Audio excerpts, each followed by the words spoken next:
The Pentagon says an Iranian-made drone killed an American contractor and wounded 5 U.S. service members after it struck a base in northeast Syria.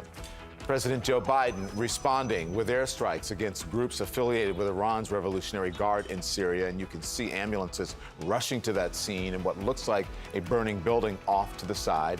The U.S. still has roughly 900 troops on the ground in Syria to help stamp out ISIS.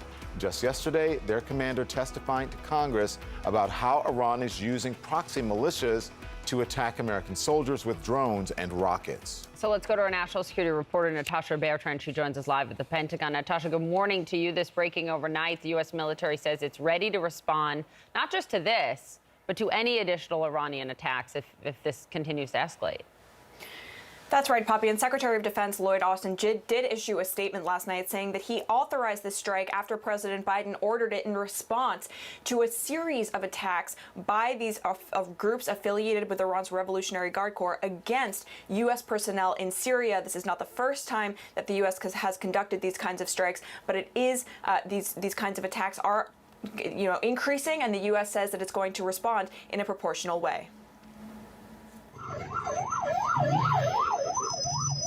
President Joe Biden ordering a U.S. airstrike in eastern Syria Thursday after U.S. intelligence assessed that an Iranian-origin drone killed an American contractor and wounded 5 U.S. service members and another U.S. contractor.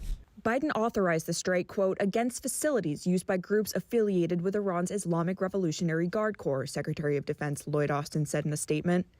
The Department of Defense said it, quote, took proportionate and deliberate action intended to limit the risk of escalation and minimize casualties. The U.S. military maintains approximately 900 U.S. troops in Syria, some of which are there as part of a coalition to defeat ISIS. But those forces are often under attack by Iranian proxies.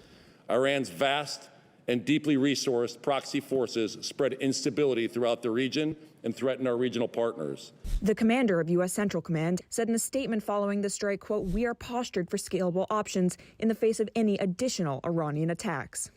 Testifying on Capitol Hill Thursday, Kurilla said that Iranian proxies have carried out attacks on U.S. forces in the Middle East 78 times since the beginning of 2021. So what Iran does to hide its hand is they use Iranian proxies. That's either UAVs or rockets to be able to attack our forces in either Iraq or Syria. Are these considered acts of war by Iran? They are being done by the Iranian proxies, is what I would tell you, Congressman. The Biden administration has carried out multiple airstrikes against militias affiliated with Iran following previous attacks on U.S. facilities in the region. Biden's first known military action was a strike in February 2021 after rocket attacks on U.S. troops in Iraq. Now, adding to this concern is yet another thing that Kurilla, the commander of U.S. Central Command, told Congress last week, which is that today, Iran possesses the largest and most diverse missile arsenal in the Middle East with thousands of ballistic and cruise missiles. And we should note that 2 of those wounded service members from the strike on Thursday were treated on site, but 3 additional service members and that U.S. contractor were actually medically evacuated to coalition medical facilities in Iraq. Poppy, Don.